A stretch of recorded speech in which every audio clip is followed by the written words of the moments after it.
रावण की इष्ट देवी है माता जानकी। रावण की इष्ट देवी है माता जानकी और इष्ट देव है भगवान शंकर। पूजता है दोनों को, शंकर जी को भी और मैया जानकी को भी। ये बड़ी अंतरंग कथा है, ये बड़ी रहस्य वाली कथा है। लोगों को लगता है कि रावण ने सीता जी का हरण किया, नहीं, ऐसा नहीं है।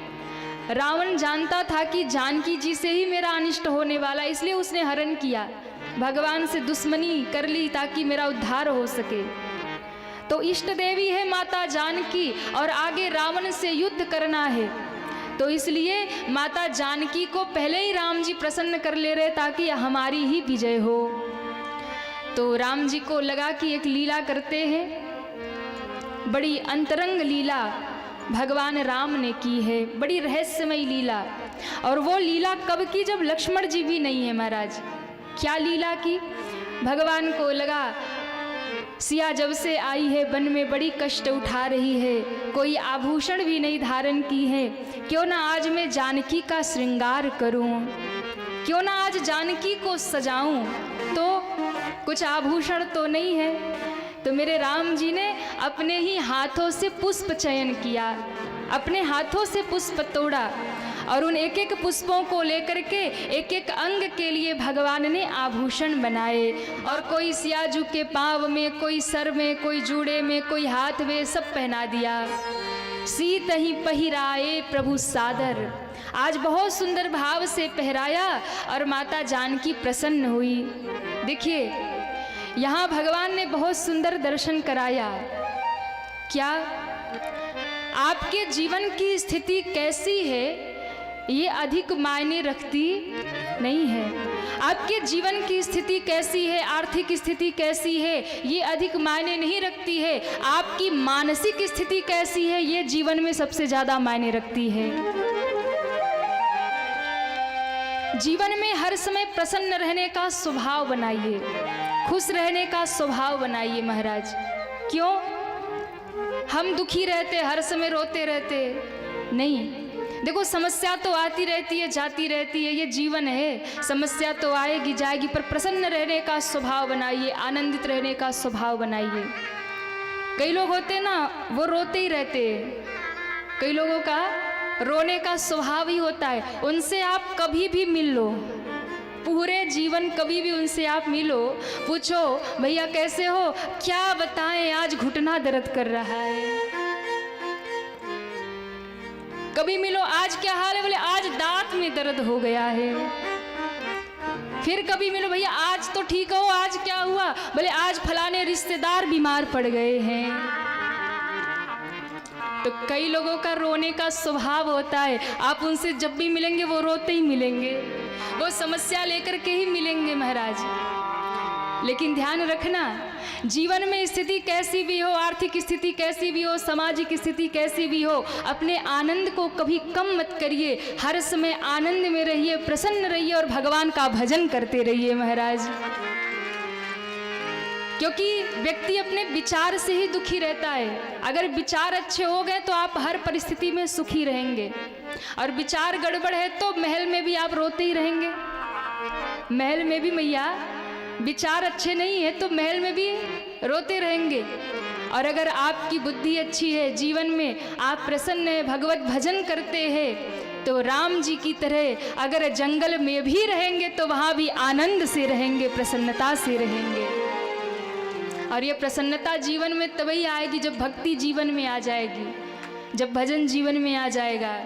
जीवन में प्रसन्न रहने का स्वभाव बनाया जाए, आनंदित रहने का स्वभाव बनाया जाए। अगर आप भजन से जुड़े हैं, आप यदि भगवत नाम से जुड़े हैं, आप अगर भगवान से जुड़े हैं, कैसी भी स्थिति होगी आप आनंद में रहेंगे। और भजन नहीं है, सत्संग नहीं है, जीवन में भगवत नाम नहीं है, संतों का संग नहीं है, तो महल में भी आप रोते ही मिलोगे। हमने बहुत पैसे वालों को देखा है डिप्रेशन की गोली खा रहे। पैसा इतना है कि महाराज 10 पीढ़ी बैठ के खाए तो भी कम नहीं पड़ेगा, लेकिन फिर भी डिप्रेशन की गोली खा रहे।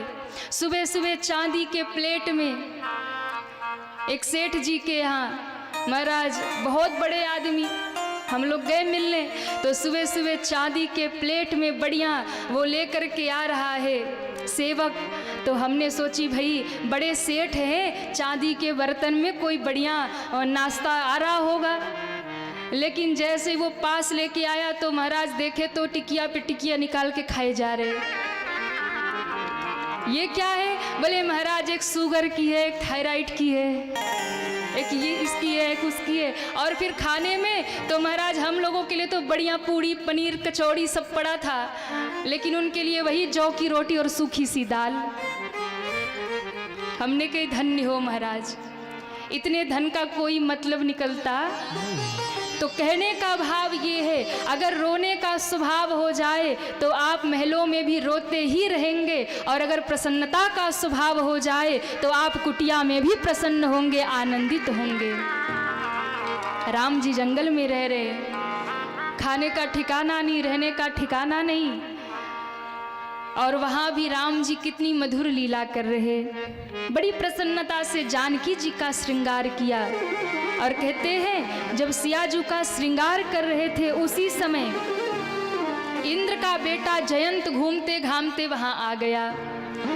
और जब इंद्र का बेटा जयंत वहाँ घूमते घामते आया तो महाराज उसने ये लीला का दर्शन कर लिया। और जैसे इस लीला का दर्शन किया उसके मन में लगा कि ये भगवान है, ये कैसे भगवान है, अपनी पत्नी का श्रृंगार कर रहे हैं, अपनी पत्नी को सजा रहे हैं, ये तो कोई मनुष्य जैसी लीला हो रही है, ये भगवान तो हो सकते नहीं है। इसलिए मन में सोचा कि मैं अब इनकी परीक्षा करूंगा, इनके बल की परीक्षा करके देखूं भगवान है कि नहीं। और महाराज जयंत ने मन में सोचा और एकदम ताक में लग गया कि क्या करूं कि इसमें विघ्न हो जाए। भगवान राम ने जब श्रृंगार किया तो थोड़े थक गए राम जी, और मैया की गोद में ही सर रख के स्फटिक की शिला पे भगवान विश्राम करने लगे। श्री जानकी जी विराजमान है और भगवान का सर माँ की गोद में है, माँ बैठी है। और उसी समय जयंत ने देखा कि अब भगवान सो गए, अब कुछ न कुछ ऐसा करूं कि इनका जीवन एकदम दुखी हो जाए, बल की परीक्षा करूं। बाबा जी कहते हैं क्या कई लोग ऐसे भी होते हैं जो दूसरे का सुख नहीं देख पाते हैं। क्यों? सुखी रहे तो हम रहे, पड़ोसी क्यों सुखी है? जय जयकार हो तो हमारी हो, पड़ोसी की क्यों हो रही है? कई लोग होते हैं ना, दूसरे का सुख देख लेंगे तो घर में सोचेंगे कैसे झगड़ा शुरू हो जाए। जयंत ने सोचा क्या करूं, कैसे करूं, इनके रंग में भंग कैसे करूं। तो आज जयंत ने कौवे का रूप धारण कर लिया और कौवा बन करके कांव कांव करने लगा। देखिए जब आप किसी को नीचा दिखाने के लिए जाते हैं तो सबसे पहले आप नीचे गिर जाते हैं। कहाँ देवता था और कहाँ कौवा बन गया, क्योंकि गलत विचार आ गए, दूसरों को नीचा दिखाने का स्वभाव हो गया। तो महाराज खुद भी पहले नीचे गिरा, देवता से कौवा बन गया। और कौवा बन करके बाबा कहते सीता चरण चोच हत भागा, जानकी जी के चरणों में चोच से प्रहार करने लगा। सियाजू को कष्ट तो हुआ पर बोली नहीं, क्योंकि जगदम्बा है। माँ का स्वभाव होता है क्षमा करने का, क्षमाशील होती है माँ, ममता भरी होती है, करुणा भरी होती है। श्री जानकी जी जगत माता हैं। माता ने कहा भले ही चोट दे रहा पर है तो मेरा ही बेटा, है तो मेरा ही पुत्र, इसलिए माँ कुछ बोली नहीं। पर जयंत कहाँ मानने वाला, फिर दोबारा आया, फिर उसने चोंच मारी पाँव में, और जैसे ही चोंच मारी रक्त बहने लगा महाराज, रक्त बहने लगा। जानकी जी ने सोचा अगर मैं थोड़ा भी इधर उधर हुई तो भगवान की निद्रा आज खुलेगी, भगवान जग जाएंगे, इसलिए भगवान निद्रा में है, विश्राम में है। तो जानकी जी बिल्कुल शांत बैठी रही, मौन बैठी रही। लेकिन जैसे ही रक्त प्रवाहित हुआ, जैसे ही रक्त बहा, भगवान को पता चला और भगवान उठ कर के बैठे। जैसे ही देखा माँ के चरणों से रक्त बह रहा, भगवान आश्चर्य में भर गए। देवी क्या हो गया, कैसे हो गया? सियाजू ने कुछ नहीं कहा, कहा प्रभु बस ऐसे ही एक कौवा आया था और प्रहार कर गया। राम जी को बड़ा कष्ट हुआ। अरे देवी कौए ने प्रहार किया तो आपने हमें जगाया नहीं। तो कहा प्रभु आप निद्रा में थे, आप सो रहे थे, इसलिए हमने आपको नहीं जगाया। तो आपके तो दोनों हाथ खाली थे, आप तो जग रही थी, तो आपको बचाव करना चाहिए था, अपने दोनों हाथों से उसे रोकना चाहिए था। माँ ने कहा प्रभु मेरे हाथ भी तो खाली नहीं थे ना। कहाँ थे आपके हाथ? माँ कहती है प्रभु जिस दिन मेरे पिता ने मेरा कन्यादान किया उस दिन मेरे पिता ने मेरे हाथ को आपके हाथों में सौंप दिया, उस दिन मेरा हाथ आपको दे दिया, इसलिए मेरे हाथ तो अब अपने रहे नहीं, ये तो आपके ही हो गए, आपके ही पास रहते हैं, इसलिए मैं आपके आश्रित हूँ, जो करना है वो आप ही करेंगे मेरे लिए। भगवान ने जब ऐसा समर्पण देखा, भगवान ने नेत्र बंद करके देखा तो कौआ बैठा था। भगवान समझ गए अच्छा तो ये जयंत है, मेरा बल जानना चाहता है। जिस आसन पे भगवान बैठे थे कुसा निकाली, एक सीख निकाली है और उसी सीख को संधान करके उसके पीछे छोड़ दिया। सीख बाण सायक संधाना। देखिए भगवान चाहते तो बाण भी चला सकते थे, पर भगवान ने बाण नहीं चलाया। भगवान ने कहा ये मेरा बल देखना चाहता है ना, तो मैं इसे अपना बल दिखाऊंगा। बाण तो असुरों के लिए है, ये देवता तो अपने हैं, इनके लिए तो सीख का ही बाण काफी है। बल देखना चाहता, इसलिए एक सीख निकाला, अनुसंधान किया, भगवान ने छोड़ दिया पीछे। अब जैसे ही सीख का बाण छोड़ा ये जयंत भागा, महाराज भागा। अब भागते भागते भागते भागते आकाश मार्ग में पहुंचा। उसने देखा कि बाण पीछे आ रहा भगवान का। इसको लगा कि मैंने कौवे का रूप धरा इसलिए पीछे आ रहा, मैं अपना रूप धर लूंगा तो फिर छोड़ देगा पीछा। अपना रूप धर लिया लेकिन फिर भी बाण पीछा नहीं छोड़ा। आप यदि गलत कर्म करेंगे तो आप कोई भी शरीर धारण कर लो, कोई भी रूप धारण कर लो, कोई भी जन्म ले लो, वो कर्म आपको पीछे तक दौड़ा के जाएगा। महाराज कर्म ही है जो व्यक्ति को भगवान के चरणों में पहुंचा सकता है, स्वर्ग में पहुंचा सकता है, और हमारे कर्म ही है जो हमको नरकगामी बना सकते, नरक में पहुंचा सकते हैं। अच्छा कर्म करेंगे तो अच्छा परिणाम होगा, और यदि गलत किया है तो आप कितना भी भाग लीजिए, कहीं न कहीं तो वो आपको आके पकड़ेगा ही पकड़ेगा, कहीं न कहीं तो महाराज भरना पड़ेगा ही पड़ेगा। इसलिए कभी अपने शरीर से किसी को कष्ट मत दीजिए, कभी अपने शरीर से कोई गलत कार्य मत करिए, कभी किसी को कष्ट मत दीजिए। महाराज एक दिन तो ये शरीर समाप्त हो जाएगा, लेकिन इस शरीर के द्वारा किया गया कर्म आपको जन्मों जन्मों के बंधन में बांधेगा, जन्मों जन्मों तक दौड़ा के जाएगा। आप देखिए कोई बालक जन्म लेता है और जन्म लेते ही वो करोड़पति हो जाता है, और कोई बालक जन्म लेता है और जन्म लेते ही दुखों से घिर जाता है। कई बार लोग कहते हैं महाराज इस बालक ने तो अभी कोई कर्म किया नहीं, इस बालक ने तो अभी अभी जन्म लिया है, तो फिर इसको कौन से कर्म की सजा मिली कि जन्म लेते इसको कष्ट मिलने लगा। ध्यान रखिए, भले ही ये बालक अभी अभी जन्मा है, लेकिन अपने पिछले जन्म के कर्म लेकर के जन्मा है, पाप और पुण्य लेकर के ही जन्मा है, और वही पाप और पुण्य हमारे जीवन जीवन साथ चलते, जन्मों जन्मों साथ चलते हैं। कैसा आप कर्म करते हैं, क्यों किसी को कष्ट देना, क्यों किसी का बुरा करना। 4 दिन की तो जिंदगी है महाराज। हाँ, इस शरीर से किसी को कष्ट मत दीजिए, इस शरीर से कभी किसी का बुरा मत कीजिए।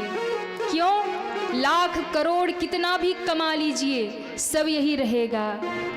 लाख कर पातू कमाई कौड़ी संग नाही जाई। सिकंदर ने सारी पृथ्वी को जीत लिया महाराज, सारी धरती को विश्व विजेता हो गया। जीतने के बाद भी जब अंतिम समय आया ना तो वो सिकंदर रोने लगा। लोगों ने कहा आप सम्राट हैं, क्यों रो रहे हैं। कहा मैंने सबको लूट लिया, मैंने सब इकट्ठा कर लिया, लेकिन आज मैं अपने साथ अपना शरीर भी नहीं ले जा सकता। आज मैं अपने साथ ये अपना धन दौलत ये महल नहीं ले जा सकता। इसलिए उसने कहा जब मेरा जनाजा निकले ना तो मेरे जनाजे में मेरे दोनों हाथ बाहर कर देना। लोगों ने कहा महाराज ऐसा क्यों करेंगे? उसने कहा मेरे दोनों हाथ बाहर कर देना ताकि दुनिया के लोगों को पता चले जिस सिकंदर ने सारी पृथ्वी को जीत लिया वो भी जब दुनिया से गया तो उसके दोनों हाथ खाली गए, वो भी कुछ ले नहीं गया, उसके भी दोनों हाथ खाली गए। हम किसके लिए हम इतना करते, दूसरों की गर्दन उतार लेते अपने पेट को भरने के लिए। नहीं, कर्म बिगड़ गया तो जिंदगी बिगड़ जाएगी महाराज। इसलिए संभाल करके जीवन को ले चलिए, कर्म ना बिगड़ने पाए। भागने लगा जयंत, स्वरूप भी बदल लिया पर बाण ने पीछा नहीं छोड़ा। कर्म कभी पीछा छोड़ता नहीं है, चाहे कितने भी आप शरीर बदल लो। भागते भागते आज पहुंच गया देवलोक में। सोचने लगा कहाँ जाऊं। सोचा पिता के पास जाऊंगा तो पिता मेरी रक्षा करेंगे, पिता के पास जाऊंगा तो पिता मेरी संभाल कर लेंगे। क्यों? इंद्र है, स्वर्ग के राजा हैं, देवता हैं, देवताओं के राजा हैं। पिता के पास गया और जाकर के पुकारने लगा, पिताजी पिताजी मेरी रक्षा कीजिए, मेरी रक्षा कीजिए। पिताजी ने पहले तो देखा कौए के रूप में जयंत को, बोले अरे ये कौआ मुझे पिताजी पिताजी कह रहा, मैं कोई कौए का बाप थोड़ी हूँ। उसने कहा पिताजी कौआ नहीं हूँ, बना हुआ हूँ, मैं जयंत हूँ। तो कौआ क्यों बन गया? बोले राम जी का बल देखने के लिए। किया क्या? सीता जी के चरणों में चोंच मार करके आया हूँ। तो बोले महाराज बचा लीजिए, राम जी ने पीछे बाण छोड़ा है, बाण ने मेरा पीछा ब्रह्मास्त्र की तरह किया है। जैसे ही सुना कि जानकी जी का अपराध किया है, राम जी का बाण पीछे लगा है, इंद्र ने सोचा मरेगा खुद भी और मुझे भी मरवाएगा। हाँ, बेटा जब कपूत हो जाए तो सारे कुल को डुबा देता है। इंद्र ने कहा भाग जा यहाँ से, निकल जा यहाँ से। अरे तू कहाँ गया था? कहा मैं जानकी जी के चरणों तक गया था। यहाँ इंद्र ने बहुत अच्छी बात कही। इंद्र ने कहा अरे जयंत वो जगदम्बा है, अगर तू जगदम्बा के कृपा के सरोवर तक चला ही गया, सियाजू के चरणों में क्या है? बोले सियाजू के चरणों में राम जी के कृपा का सरोवर बह रहा है, राम जी के कृपा का दया का सरोवर बह रहा जानकी जी के चरणों में। अरे जयंत अगर तू सरोवर में चला भी गया तो तू कौवा क्यों बन गया? तुझे हंस बन जाना चाहिए, बनना ही था तो हंस बनता। हमारे संस्कार बताते हैं हम कौवा बन रहे कि हंस बन रहे महाराज। पर आजकल की जो शिक्षा पद्धति बच्चों को कौवा ही बना दे रही है, संस्कार विहीन बना दे रही है। उन्हें महाराज जीवन में कोई भावना है ही नहीं, ना माता पिता के प्रति ना परिवार के प्रति। भावना विहीन हो गए, संस्कार विहीन हो गए। और कहीं ना कहीं दोष माता पिता का भी है, क्योंकि माता पिता ने उन्हें अपने हृदय से नहीं जोड़ा, भावनाओं से नहीं जोड़ा। उन्हें तो लगता है बच्चा कितना अंग्रेज बन जाए, कितना पैसा कमाने वाला बन जाए, फिर चाहे संस्कार रहे या ना रहे। व्यवहारिकता नहीं सिखाते लोग बच्चों को, प्रणाम करने नहीं आता आजकल के बच्चों को। संस्कार बताते हैं हम कौवा बन रहे हैं कि हंस बन रहे हैं। जयंत से कहते हैं इंद्र अरे जयंत अगर तू मंदाकिनी के किनारे उस चित्रकूट में गंगा के किनारे चला भी गया, जानकी जी के चरणों तक भी चला गया तो बनता तो हंस बनता। और अगर तू हंस बन करके उस कृपा के सरोवर में जानकी जी के चरणों तक जाता ना तो तुझे राम नाम का मोती मिलता, और राम नाम का मोती चुगता तो तू परमहंस बन जाता। तू राम नाम का मोती चुनता तो तू परमहंस बन जाता। तू श्री जी के चरणों में गया, किशोरी जी के चरणों में गया और चोंच मार के आ गया। बहुत अपराध किया तूने, इसलिए निकल जा मेरे घर से, चला जा यहाँ से। महाराज पिता ने फटकार दी, भागा। सोचने लगा माँ बचा लेगी, पिता ने भले ही भगा दिया पर माँ बचा लेगी। माँ के पास गया, कहता माँ मुझे बचा लो, माँ बचा लो। माँ ने कहा क्या हो गया?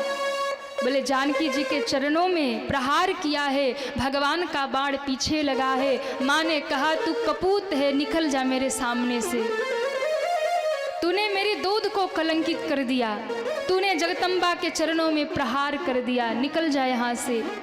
और आज वो जयंत संकट की घड़ी में जब माता पिता दोनों ने निकाल दिया तो आज इस जयंत को बड़ा कष्ट हुआ। क्यों? माता मृत्यु के समान और पिता काल के समान दिखाई देने लगे। बाबा ने कहा मातु मृत्यु पितु शमन समाना, सुधा होई बिस सुनु हरि जाना। जो भगवान से विमुख हो जाए उसके लिए तो अमृत भी विष बन जाता है। आज माता भी उसे मृत्यु दिखाई देने लगी, भागा। कहाँ जाए? महाराज भागते भागते उसने सोचा अगर मैं ब्रह्मा जी के पास जाऊं तो वो बचा लेंगे। सत्यलोक में ब्रह्मा जी के पास पहुंचा। ब्रह्मा जी ने सुना कि प्रहार करके जानकी जी पर आया, ब्रह्मा जी ने भी बाहर निकाल दिया। अब सोचा कि शंकर जी के पास जाऊं। क्यों? करालम महाकाल कालम कृपालम, काल रूपी बाण पीछे पड़ा है, महाकाल की शरण में जाऊंगा तो बच जाऊंगा। कैलाश पर पहुंचा और दोनों हाथ उठा के कहता है हर हर महादेव। शंकर भगवान ने नेत्र खोला तो जयंत खड़ा था। बोले प्रभु रक्षा कीजिए, रक्षा कीजिए, हे महादेव रक्षा कीजिए। शंकर जी ने कहा क्या हो गया? कहा प्रभु रक्षा कर लीजिए, बाण पीछे लगा है। शंकर जी ने कहा किसका बाण लगा है? बोले बाण तो राम जी का है। अरे जयंत, राम जी का बाण तेरे पीछे क्या किया तूने? तो घटना सुना दी कि महाराज लीला देखने गया था, परीक्षा लेने के लिए चरणों में प्रहार कर दिया। शंकर जी की आंखें लाल हो गई। शंकर जी ने कहा रे जयंत जल्दी भाग जा। क्यों? अगर नहीं भागेगा तो पीछे राम जी का बाण आ रहा, आगे से मेरा त्रिशूल जाएगा। बाबा ने त्रिशूल उठाया, तूने जानकी जी पर प्रहार किया। एकदम जयंत भागा महाराज, प्राण बचा के भागा। अब जयंत एकदम उदास होके भागने लगा। क्यों? माता पिता गुरु सबने त्याग दिया, कोई रक्षा करने वाला नहीं। व्याकुल आकुल होकर के भटक रहा है, भाग रहा है, कोई मुझे बचा ले, कोई मुझे बचा ले। और तब आकाश मार्ग से देव ऋषि नारद चले जा रहे थे और नारद जी की दृष्टि आज जयंत पे पड़ गई। अरे नारद देखा विकल जयंता, तो लागी दया कोमल चित संता। नारद जी के लिए कहा लागी दया कोमल चित संता। संत का हृदय बड़ा कोमल होता है, मक्खन की तरह। क्यों? दूसरों का दुख देख करके पिघल जाता है। संत जो होते हैं ना, वो दूसरों का कष्ट नहीं देख पाते। इसलिए नारद जी ने जब देखा व्याकुल आकुल उस भटकते हुए जयंत को, तो लागी दया कोमल चित संता। सबके द्वार तक गया तो सबने भगा दिया। आज गुरु स्वयं पास आ गए और आकर के जैसे ही खड़े हुए हाथ जोड़ लिया। हाथ जोड़ करके प्रणाम करके देव ऋषि प्रणाम करके भागने लगा। नारद जी ने कहा 2 मिनट ठहर तो जा, भाग क्यों रहा है? बोले रुकने का समय नहीं है। क्यों? बाण पीछे आ रहा, मार देगा। नारद जी ने कहा ठहर जा 2 मिनट। जैसे ही खड़ा हुआ तो बाण भी रुक गया। नारद जी ने कहा पीछे मुड़ के देखो। बोले बाण, बोले वो तो रुक गया है। अब बता तू भाग क्यों रहा है? जयंत ने कहा प्रभु नहीं बताऊंगा, अब मुझे जाने दीजिए। बोले बता तो सही, बता क्यों नहीं रहा? बोले बहुतों को बताया, सबने भगा दिया, अब आपको भी बताऊं आप भी भगा दोगे? नारद जी ने कहा नहीं भगाऊंगा। बता तो क्या हुआ? सारी राम कहानी बता दी कि सीता जी के चरणों में प्रहार किया, भगवान का बाण पीछे लगा है। नारद जी को दया लगी। नारद जी ने कहा अरे जयंत, तूने अपराध तो किया है, लेकिन तू कहाँ भटक रहा है? क्यों? अपराध राम जी का किया है और बचाव के लिए शंकर जी के पास, ब्रह्मा जी के पास, इंद्र के पास जा रहा है। क्यों? अगर अपराध राम जी का किया है तो क्षमा तुझे राम जी के चरणों में ही मांगनी चाहिए। लेकिन महाराज वो तो बाण छोड़े और जाऊंगा तो पता लगा एक पीछे आ रहा, एक आगे से और छोड़ देंगे, मैं तो मर ही जाऊंगा। नारद जी ने कहा जयंत जरा देख, तू रुक गया तो बाण रुक गया। अगर इस बाण को तुझे मारना होता तो अब तक आके लग गया होता, लेकिन ये बाण तुझे मार नहीं रहा है। क्या ये मारना चाहता तो तू भाग सकता था? राम जी का बाण अमोघ है, एक बार जिसे मारने के लिए निकल जाए उसे मार के ही वापस लौटता है। तेरे भागने का इंतजार नहीं करता, अब तक तो मार चुका होता, तू स्वर्ग नहीं पहुंच पाता। इसलिए ये बाण तुझे मार नहीं रहा है। इसका अर्थ है ये बाण तुमसे कहना चाहता है जिनका अपराध किया है उनके चरणों में शरणागत हो जा तो क्षमा कर देंगे। तू बल देखने गया था राम जी का ना, ये तुझे राम जी का बल ही दिखा रहा है। मारना होता तो कब का मार दिया होता। और देखिए नारद जी ने कहा जयंत राम जी के पास जा। बोले नहीं जाऊंगा, मुझे डर लगता है। नारद जी ने कहा चल मैं लेके चलता हूँ। और ये होता है गुरु महाराज। दुनिया में चाहे कोई आपका साथ छोड़ दे, लेकिन जो गुरु हैं, जो सदगुरु हैं, आप कैसे भी रोते हुए गुरु के दरवाजे पहुँचते हैं, गुरु आपको स्वीकार कर लेते हैं, सतगुरु स्वीकार कर लेते हैं। गुरु के यहाँ कभी कोई भेद नहीं होता, सतगुरु के यहाँ कभी कोई भेद नहीं होता। जो ब्रह्मा जी ने नहीं बताया, जो शंकर जी ने नहीं बताया, जो माता ने नहीं बताया, पिता ने नहीं बताया, वो गुरु ने बताया। और ध्यान रखिए जयंत कोई और नहीं, हम और आप ही जयंत हैं। ये काल का बाण हमारे भी और आपके भी पीछे लगा है। महाराज दौड़ा रहा है, 100 साल तक भागते रहते और एक दिन लग जाता है। तो ये काल का बाण लगे उससे पहले कथा कहती है गुरु के चरणों में शरणागत हो जाइए, जीवन में सतगुरु धारण करिए, गुरु बनाइए और भगवान का नाम लेकर के भजन करते हुए भगवत प्राप्ति कर लीजिए। महाराज गुरु ही भगवान का मार्ग बताएंगे और दुनिया में कोई बताने वाला नहीं है। अच्छा देखिए जयंत की स्थिति क्या है। जयंत भ्रमित भी है और भयभीत भी है, डरा हुआ भी है कि बाण मार देगा और भ्रमित भी है कि कहाँ जाऊं। हमारी आपकी भी स्थिति यही है, हम भी भ्रमित हैं और भयभीत है। भ्रमित है इस दुनिया में और भयभीत है काल से कि कब मौत आएगी। लेकिन इन दोनों से अगर छुटकारा पाना है तो एक ही स्थान है, भ्रम और भय दोनों ही मिट जाएगा जिस दिन आप गुरु के चरणों का आश्रय ले लेंगे और गुरु के चरणों का आश्रय लेकर भगवान के भजन में लग जाएंगे, भगवान के चरणों में लग जाएंगे, भक्ति में लग जाएंगे। इसलिए अगर भय को मिटाना है तो गुरु के चरणों का आश्रय, भय को मिटाना है, भ्रम को मिटाना है तो भगवान के नाम का आश्रय ले लीजिए। महाराज हमेशा ये अनुभव करिए भगवान हमारे साथ है, भगवान हमारे साथ है। महाराज भक्त जो होता है ना, वो जो दिन रात भगवान के चरणों में लगा है, जो भक्त है, उसे बस एक ही भाव है कि भगवान हमारे साथ है, फिर संसार में कोई कुछ बिगाड़ सकता नहीं है। इसलिए अगर आप भजन करते हैं तो इस विश्वास में रहिए कि ठाकुर जी हमारे साथ है। और जिस दिन ये सोच लिया कि ठाकुर जी हमारे साथ है, उस दिन दुनिया का कोई कुछ भी आपका बिगाड़ नहीं सकता।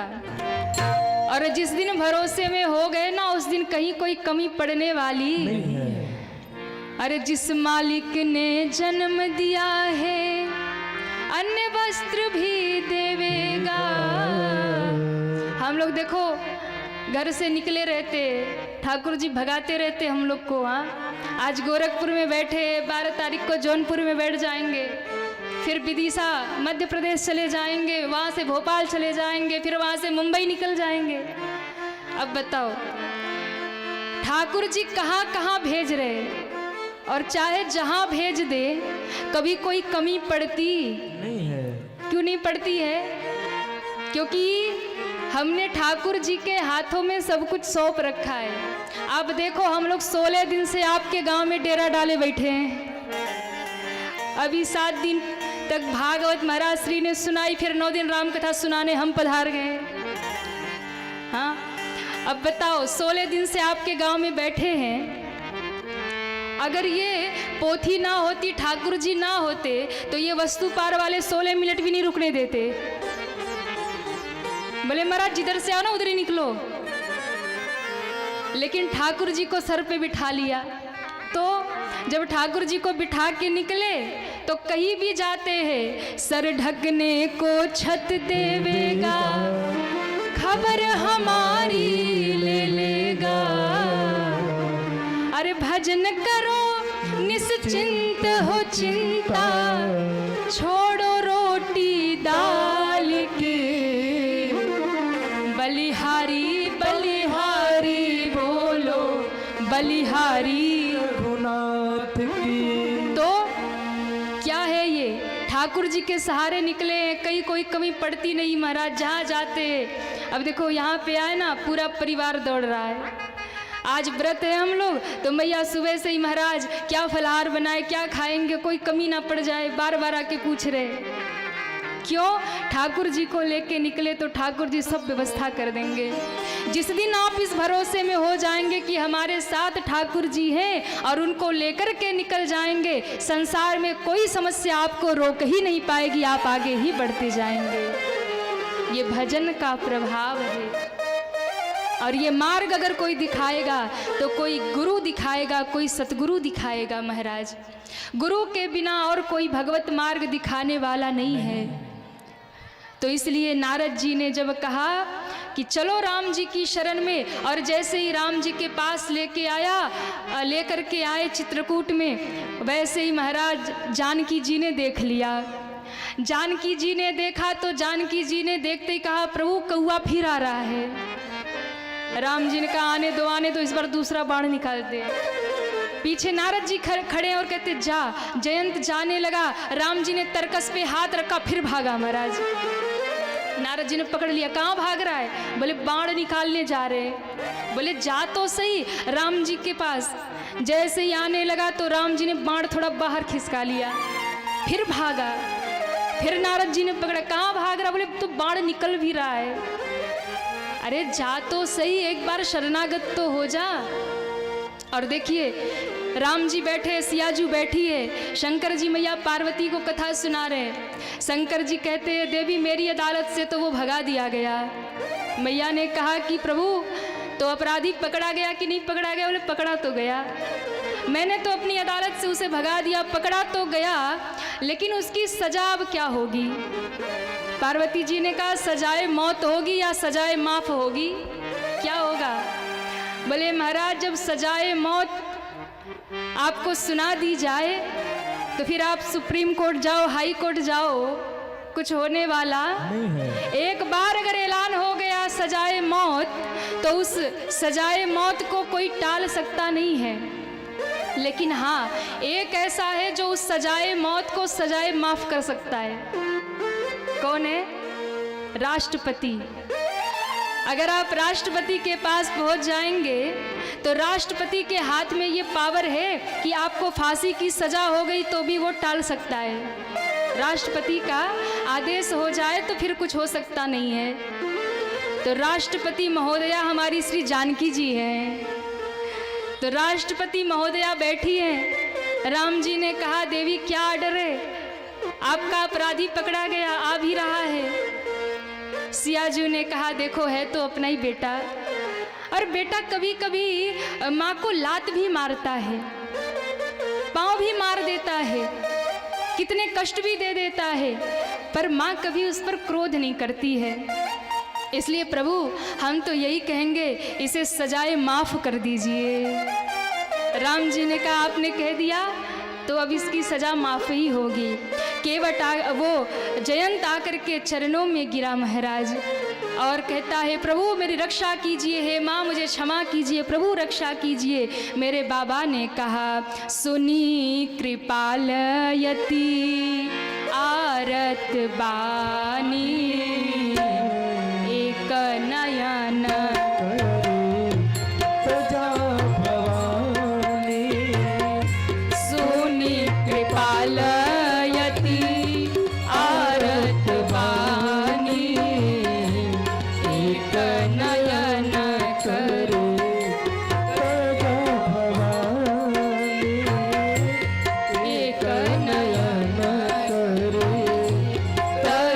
भवा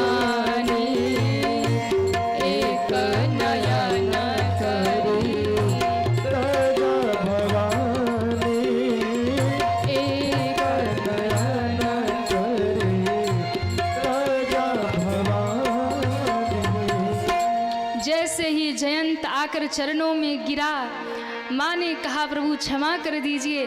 भगवान ने कहा अरे जयंत क्यों आए थे, और आए तो भागे क्यों, और भागे तो फिर क्यों आए।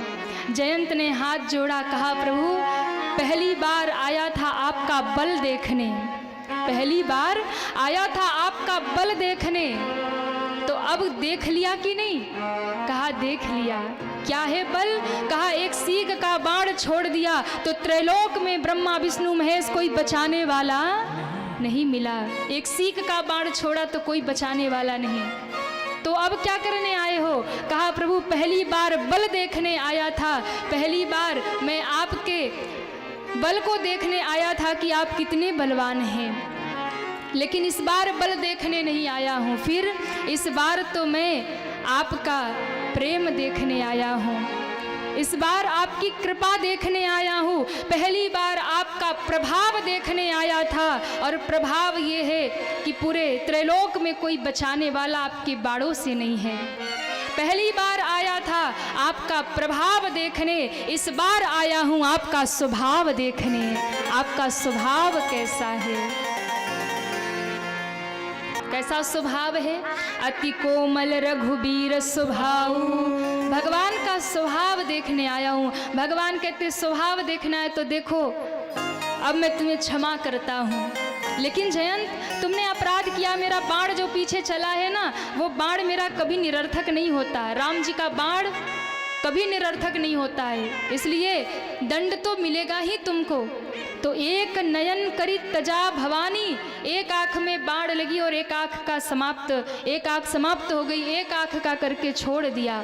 मानो राम जी ने संकेत किया अरे जयंत भक्ति और भगवान, भक्त और भगवान, हम और जानकी दो नहीं है, हम और जानकी तो एक ही है। तूने भेद किया इसलिए एक नेत्र तेरे में वापस लेता हूँ। एक दृष्टि से हमें देखना, राम सिया दो नहीं, राम सिया एक है। और महाराज इस प्रकार से जयंत के ऊपर कृपा भगवान ने की है। और देखिए जो अपराध भगत कर करही, राम रोष पावक सो। एक बार आप भगवान का अपराध करेंगे तो बच जाएंगे, लेकिन अगर किसी भक्त का अपराध कर दिया तो फिर भगवान छोड़ने वाले नहीं हैं। इसलिए कोई भजनानंदी हो, कोई भक्त हो, कोई संत हो, तो कभी उनके प्रति कोई कुभाव मत रखिएगा। अगर कोई कुभाव रख लिया तो भगवान रुष्ट हो जाएंगे और उसका दंड देंगे। इसलिए बहुत जरूरी है कि भक्त का अपराध ना बने, ऐसा प्रयास करना चाहिए। अपना अपराध भगवान क्षमा कर देते हैं, पर भक्त का अपराध भगवान कभी क्षमा नहीं करते हैं। जो अपराध भगत कर करही, राम रोष पावक सो जरही। अगर जयंत ने भगवान को कोई कष्ट दिया होता तो भगवान उसे क्षमा कर दिए होते, लेकिन भगवान ने उसे दंड इसलिए दिया क्योंकि उसने जानकी जी का अपराध किया। तो इस प्रकार से भगवान उस पर कृपा करके अब ठाकुर जी को लगा कि यहाँ नहीं रहना, अब यहाँ से आगे चलना है। क्यों आगे चलना है? क्योंकि यहाँ रोज रोज कुछ न कुछ होता ही रहता है।